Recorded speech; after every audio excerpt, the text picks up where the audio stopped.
우리가 이제 지난주부터 이 17장을 이제 살펴보고 있습니다. 제가 누누이 말씀드리지만 이 17장은 요한복음 가운데에서도 또 그 중에서도 매우 또 깊이 있고 중요한 장이다, 이런 말씀을 드렸습니다. 어떻게 보면 사도 요한의 우리가 신학이다 이러면 이 요한복음 17장 속에 아주 비중 있게 들어있다, 이렇게 말해도 될 정도로 이 요한복음 17장은 깊이 있는 그런 성경입니다. 그래서 제가 이제 한 절씩 이렇게 깊이 있게 지금 우리가 살펴보는 것입니다. 우리가 고린도 후서 4장 6절 말씀에 보면 이런 말씀이 있습니다. 어두운 데에 빛이 빛이라 말씀하셨던 그 하나님께서 예수 그리스도의 얼굴에 있는 하나님의 영광을 아는 빛을 우리 마음에 비추어 주셨느니라. 예수 그리스도의 얼굴에 있는 하나님의 영광을 아는 빛, 이것을 하나님께서 우리의 마음에 비추어 주셨다 그랬습니다. 복음은 하나님께서 그의 아들 예수 그리스도를 영화롭게 하시는 것에서 그 효력과 빛을 드러냅니다. 그래서 우리가 예수 그리스도의 복음을 전하고 들으면 거기에서 하나님의 영광을 아는 빛을 보게 되는 거예요. 본문에서 예수님은 계속해서 하나님 아버지께 자신을 영화롭게 해달라고 이렇게 기도를 하고 있습니다. 먼저 1절에서도 아들을 영화롭게 하옵소서, 또 4절에서도 아버지를 이 세상에서 영화롭게 하였사오니 5절에 지금도 아버지와 함께 나를 영화롭게 하옵소서 라고 하시면서 계속해서 자신을 영화롭게 해달라고 이렇게 기도를 하시는 거예요.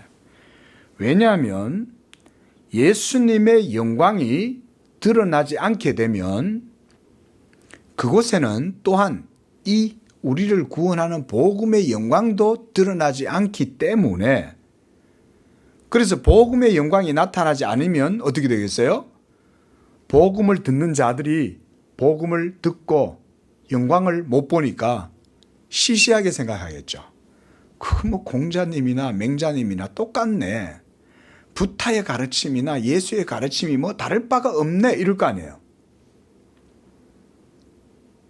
그러니까 예수님께서 이 복음의 영광이 예수의 영화로우심을 통하여 드러나도록 해달라고 기도하시는 거예요.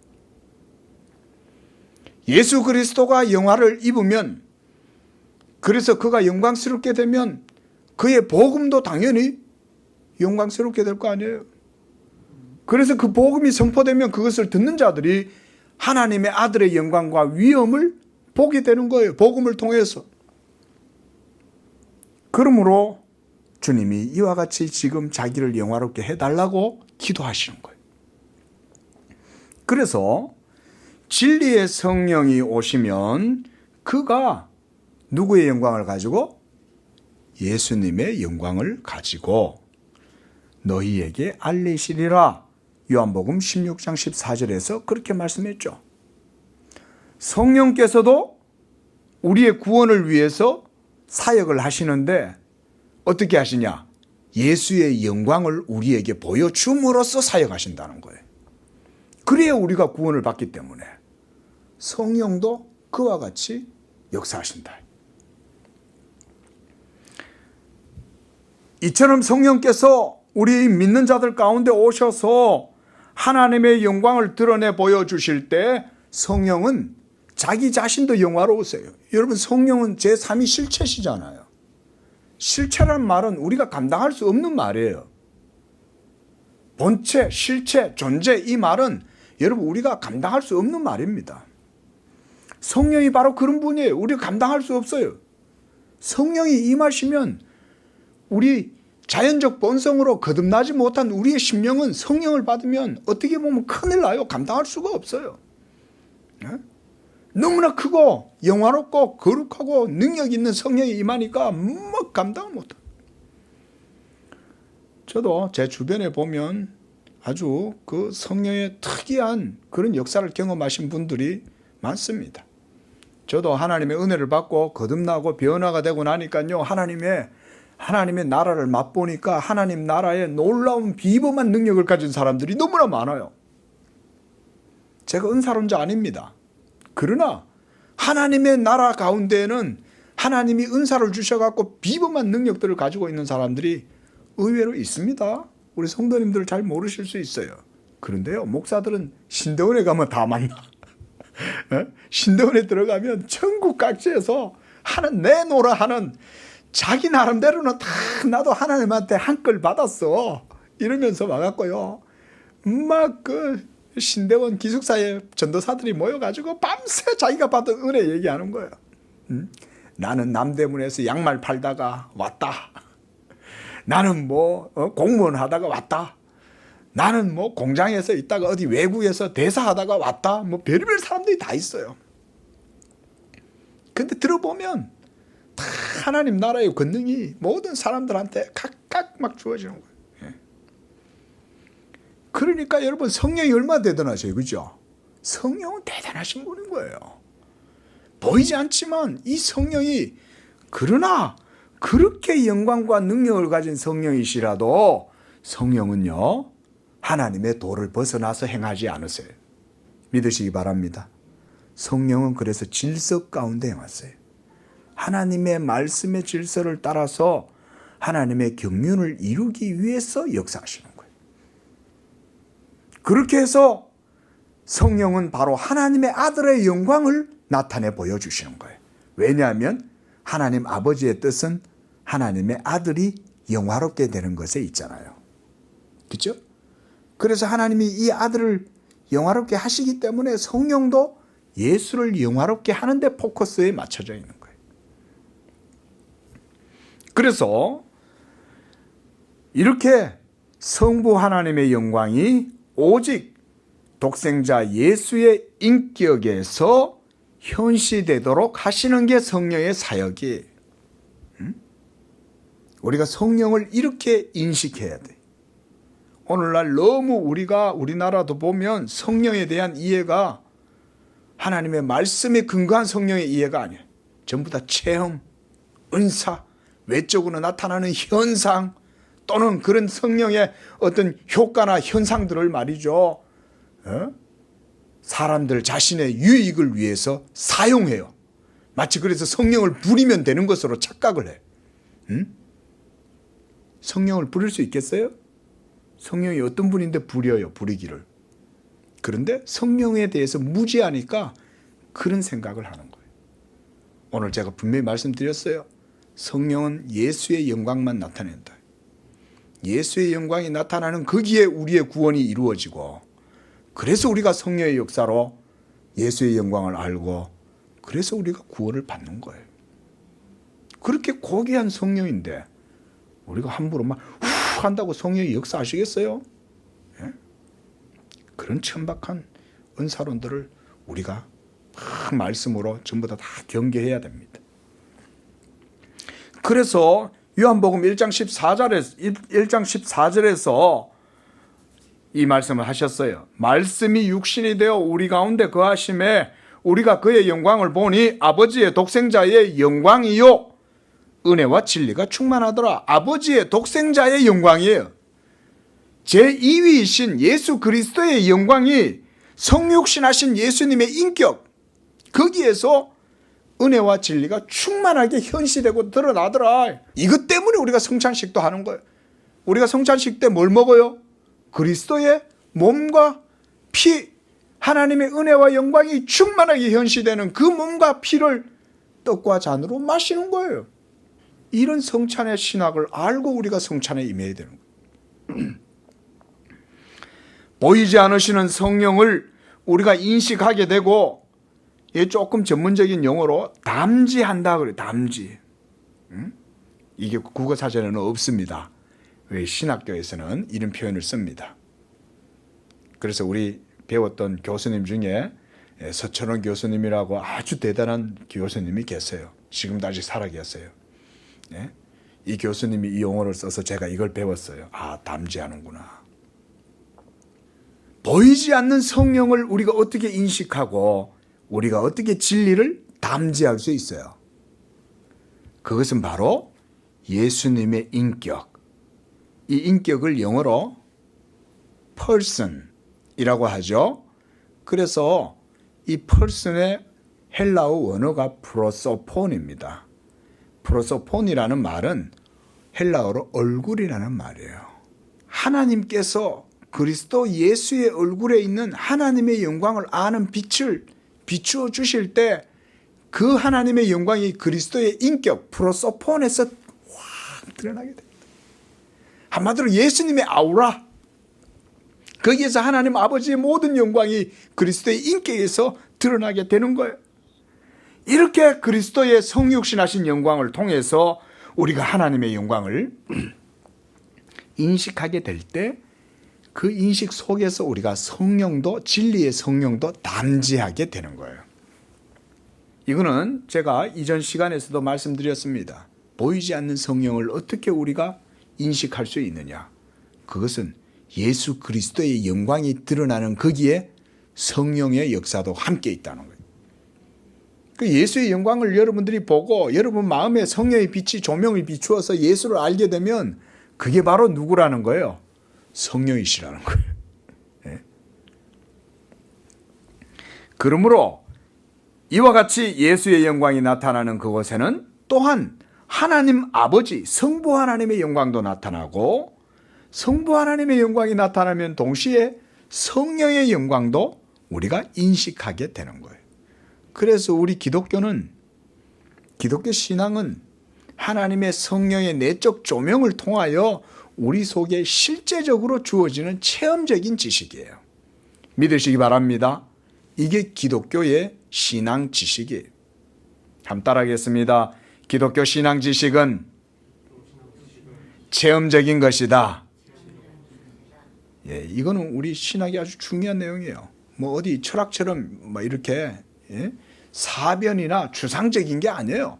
하나님의 진리가 여러분 속에 들어오시는 거예요. 그의 영으로. 그래서 실제적으로 맛을 보고 체험하는 게 기독교의 지식이에요. 예. 할렐루야. 이런 은혜가 우리 모든 성도님들에게 있으시기를 축원드립니다. 그러면 얼마나 기쁘겠어요. 여러분들이 달콤한 비타민C 하나 먹으면 맛있잖아요.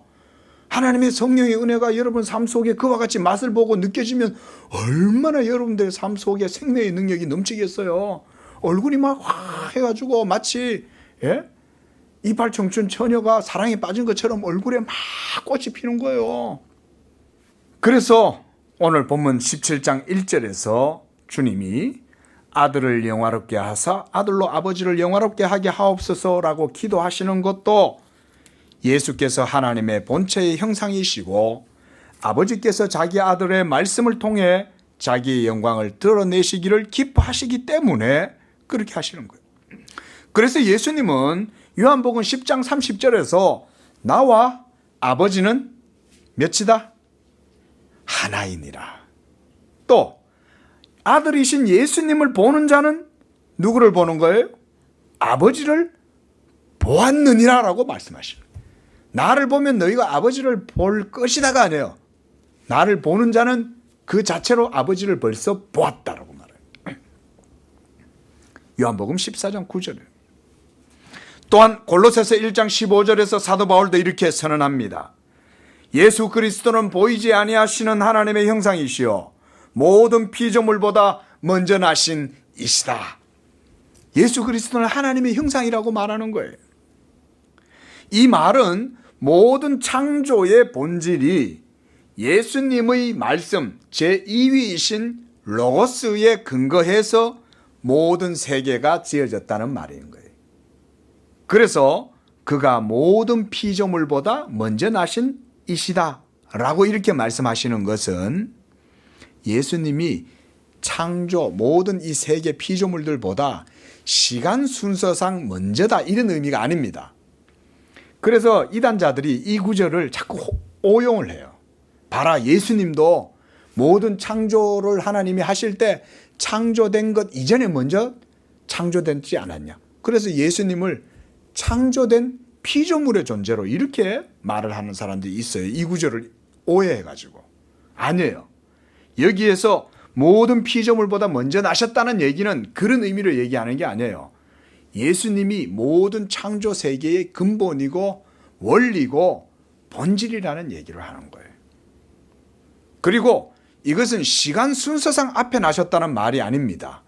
무슨 얘기냐면 존재론적인 측면에서 예수가 창조의 기원이 되시고 본질이기 때문에 그래서 그가 먼저 영원전에 하나님 아버지께로부터 나셨다 이 말을 하는 거예요. 예수님은 하나님의 유일하신 독생자잖아요. 그가 영원전에 영원부터 나신 거죠. 하나님께로부터 나셨다. 우리가 삼위일체에서 그래서 이 비같은 God라고 말하는 거예요. 그리고 그가 먼저 나셨다고 하는 이 말은 영원하신 하나님 안에 있는 독생하신 이 요한복음 1장 18절에 독생하신 하나님이 나타내셨느니라 라고 말하죠. 영어 성경에서 보면 나타내셨다는 말은 declare, 선포되었다 또는 드러나게 되었다, 알려지셨다 이 말인 거예요. 예수 그리스도의 인격을 통해서 영원하신 하나님의 영광이 독생하신 하나님의 아들의 인격에서 나타났다 이 말이에요. 자, 정리하자면 이런 말씀이에요. 오늘 우리가 이 본문 말씀의 내용이 예수님이 영화롭게 된다는 것은 예수님 자신을 위한 것이 아니라 먼저 우리들을 위한 것이라는 거예요. 왜냐? 예수님이 영화롭게 되어야 그것이 우리들에게 구원이 되고 우리의 구원의 은총이 된다는 거예요. 그래서 하나님 아버지께서 자기 아들 예수님을 영화롭게 하시는 이유는 그 아들 자신을 위해서라기보다는 먼저 그 아들을 통해서 구원을 얻게 될 우리 죄인들, 하나님께서 떠나서 비참하게 육에 매여서 살아가는 죄의 종로로 타는 우리들을 위한 것입니다. 17장 9절 말씀을 보십시오. 오늘 우리가 읽지 않았지만 거기에서 뭐라고 말씀하십니까? 예수님이 아버지께 이렇게 기도하죠.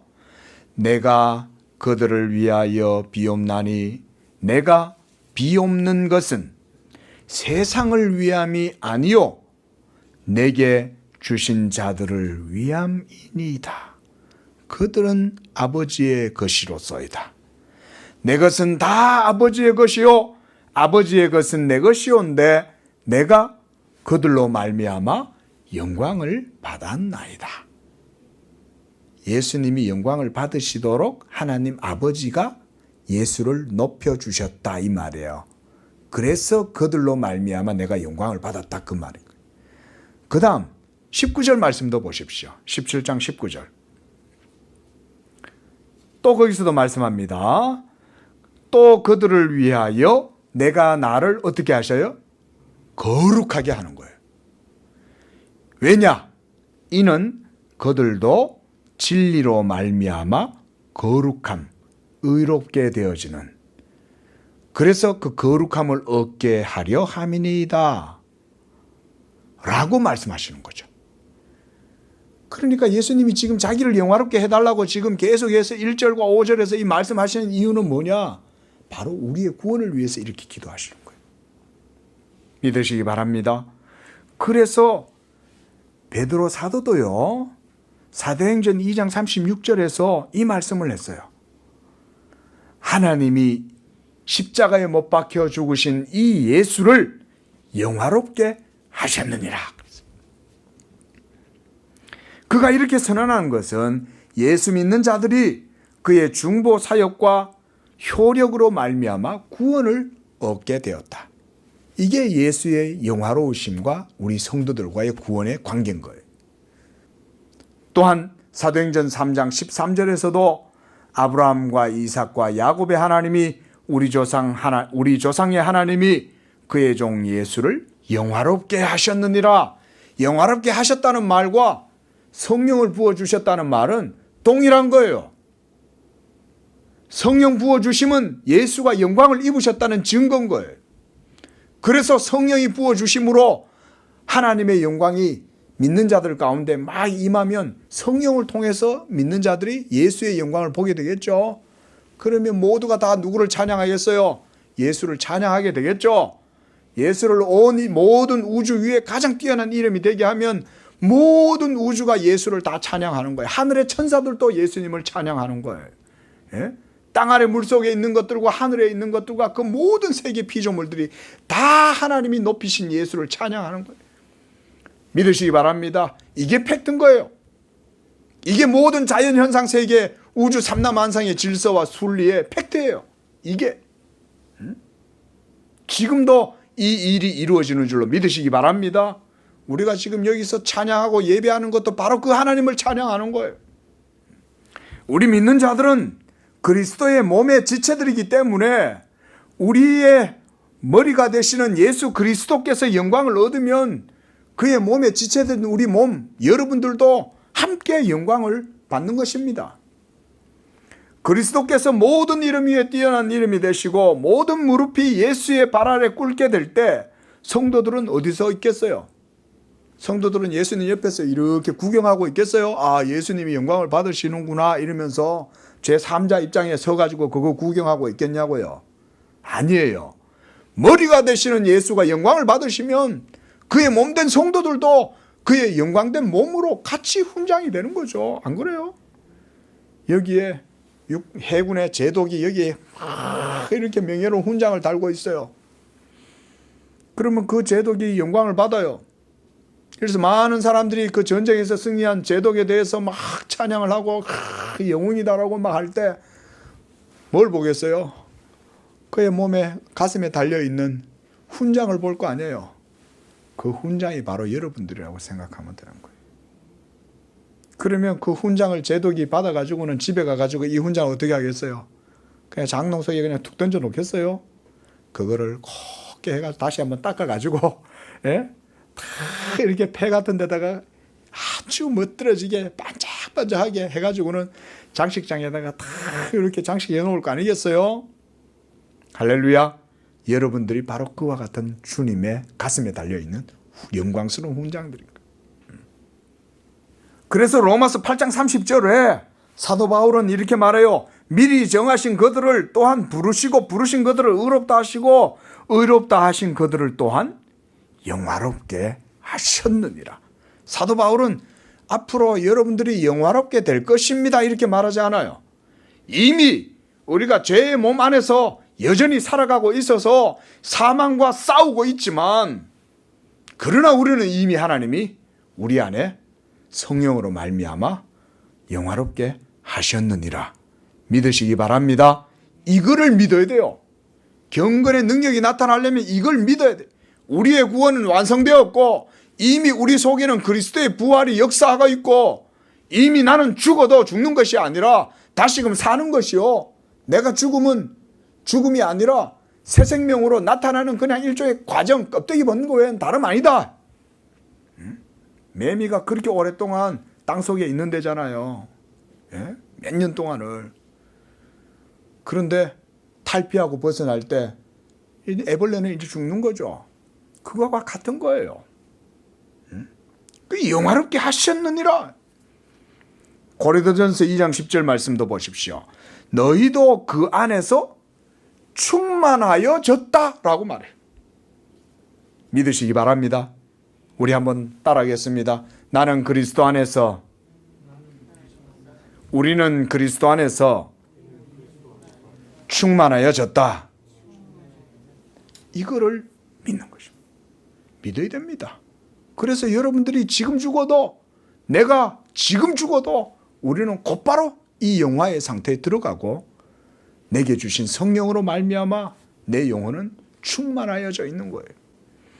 그러므로 이 복음의 영광이 완전하게 드러나게 될 때 온 우주의 마지막 심판의 날이 이루어지면 우주가 끝이 나는데 그때가 되면 그리스도의 몸에 참여한 하나님의 성도들은 이 영광의 최대 수혜자들이 되는 거예요.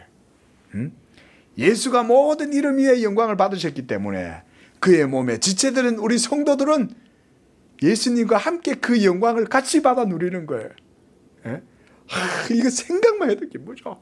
비록 내가 지금 죄 때문에 죄의 몸으로 내 속에 병이 역사하고 염증이 일어나고 온갖 질병으로 고통하고 늙어가고 머리는 허여져가고 날마다 힘은 없어지고 근육이 빠져가도 감사할 수 있는 것입니다.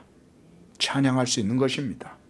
그리스도 예수의 부활에 이 은혜 안에 있는 사람들은 그 영광의 최대 수혜자들이니까, 그래서 사도 바울은 뭐라 그러냐, 내가 빨리 이 몸을 벗고 싶다는 거예요. 그래야 나를 부르신 그 부르심의 영광에 따라서 내가 나아가서 그 영광 가운데 들어갈 것이 아니냐. 2절 말씀을 보십시오. 예수님은 이렇게 기도합니다. 아버지께서 아들에게 주신 모든 사람에게 영생을 주게 하시려고 만민을 다스리는 권세를 아들에게 주셨음이로소이다. 아들에게 주신 모든 사람들은 창세전에 그리스도 안에서 예정함을 입은 에베소서 1장 4절의 말씀에 있는 바로 그들이에요. 그래서 택하심을 입은 자들을 의미합니다. 그래서 하나님께서 오직 이들에게 자기의 영광을 나타내시기를 기뻐하셨어요. 우리가 오늘 아침에 웨스트민스터 3장에서 이거 공부했죠.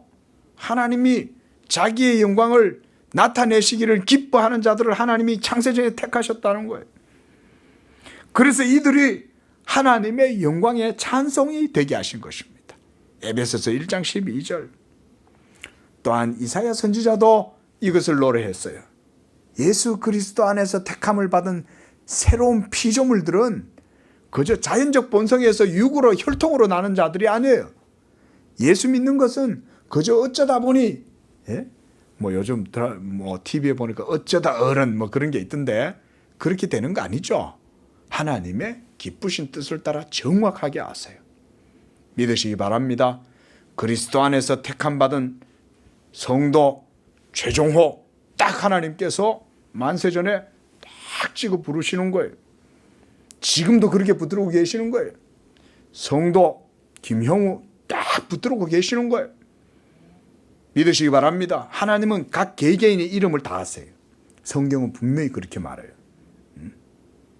그래서 이 구원은 모한 다수, 불특정 다수가 구원받는 게 아니에요.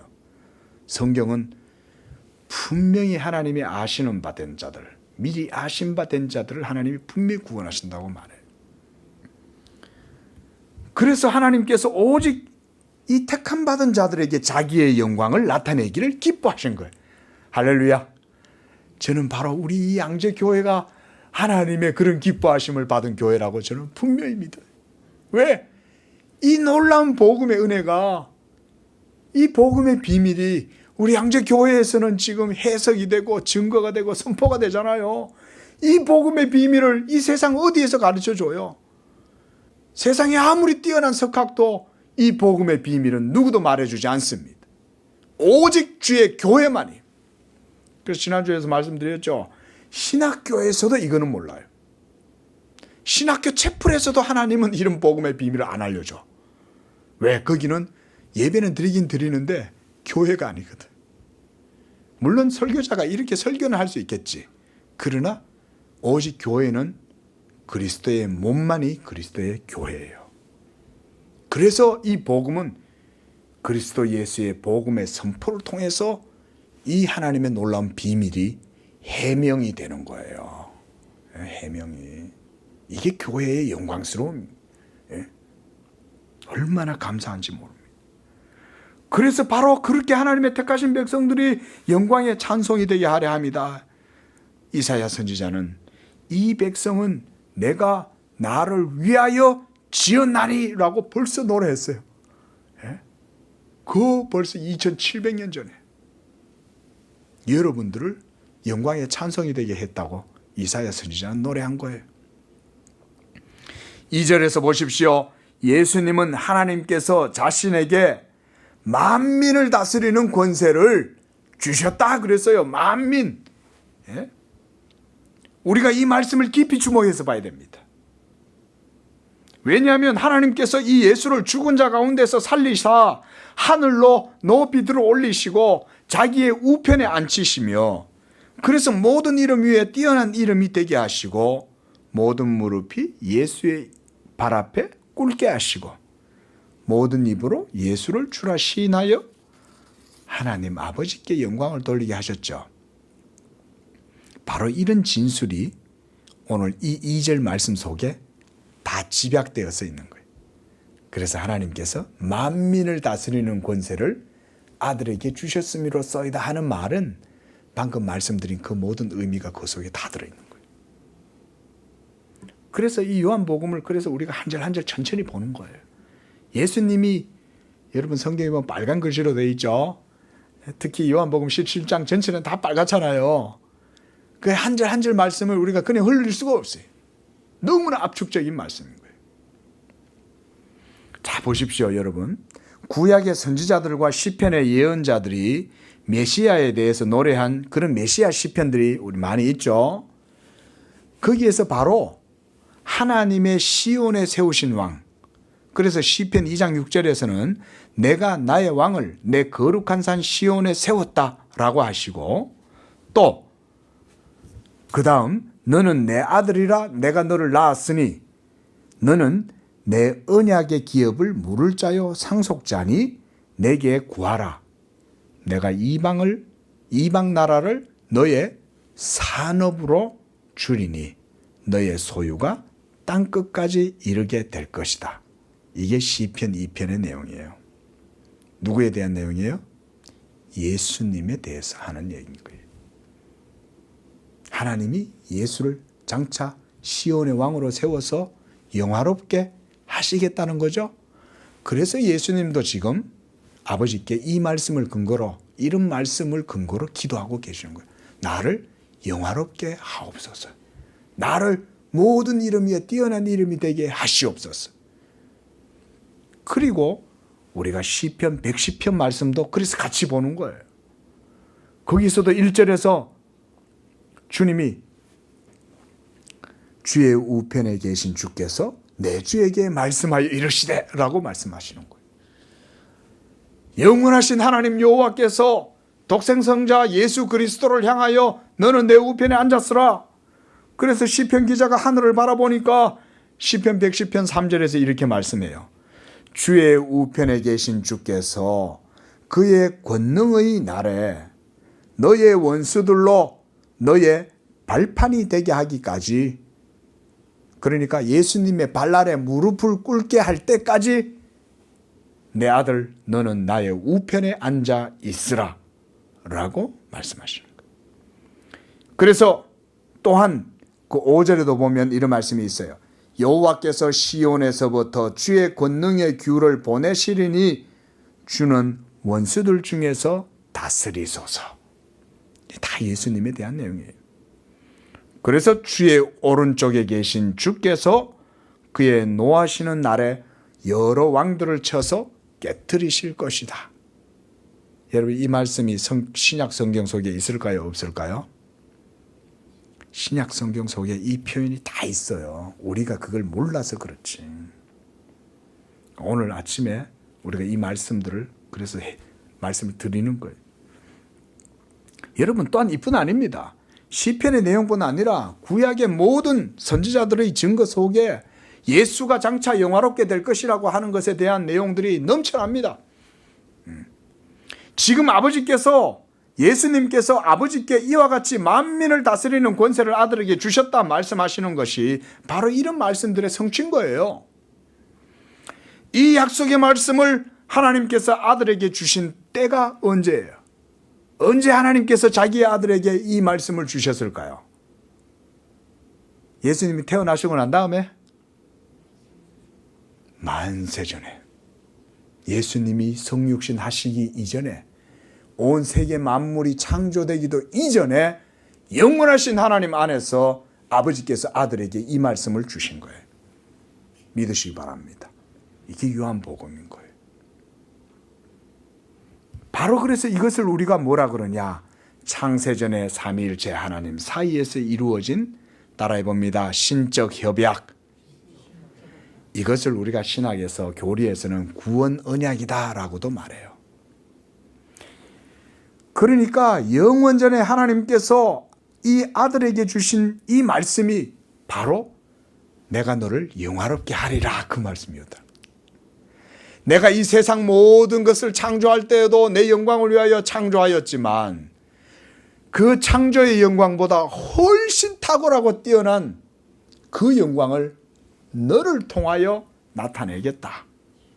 그러나 그것이 네가 이 세상의 성육신에서 모든 의를 이루기까지는 비밀로 남겨져 있을 것이다. 그래서 이 복음을 비밀한 경륜이다 이렇게 말하는 거예요. 하나님의 비밀한 복음의 경륜. 이 비밀이 바로 누구예요?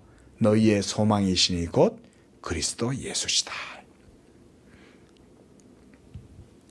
요한복음 오늘 17장 8절을 보십시오. 거기에서 예수님은 이렇게 말씀합니다.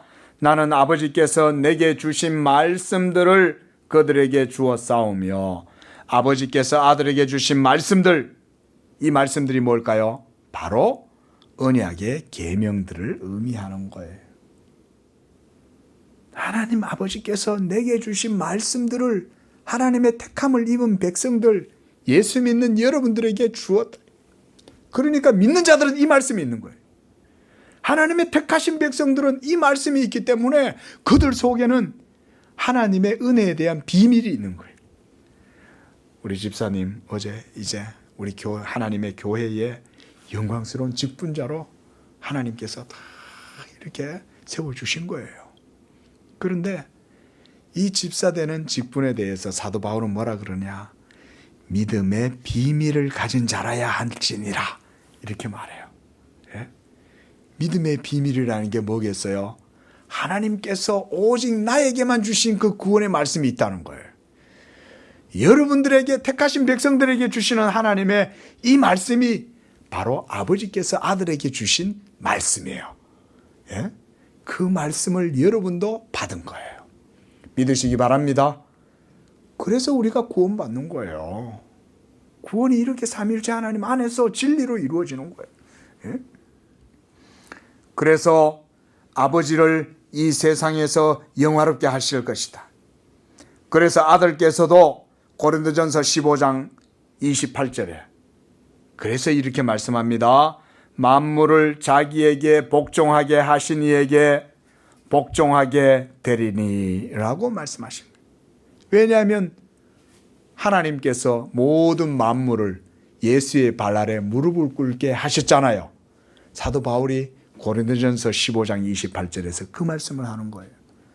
모든 만민을 다스리는 권세를 아들에게 주셨으니 만물이 그의 아들의 발 아래 복종하게 하신 이에게 예수님도 복종하게 되리니 하나님 아버지께. 이런 말씀들이 성경 속에 넘쳐나요.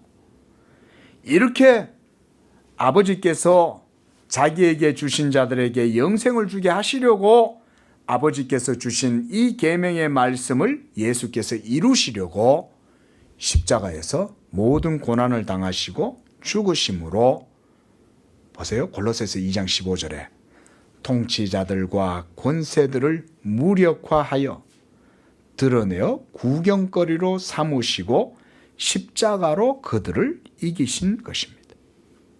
이것이 바로 열왕을 쳐서 깨뜨리실 것이다 라는 말씀의 성취죠.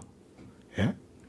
너의 원수들을 모든 것들을 다 너의 발 아래 해서 네가 권능의 규를 가지고 그들을 다스릴 것이다. 그게 어떤 방식으로 이루어졌다는 거예요? 사도는 십자가로 그 일이 이루어졌다는 거예요.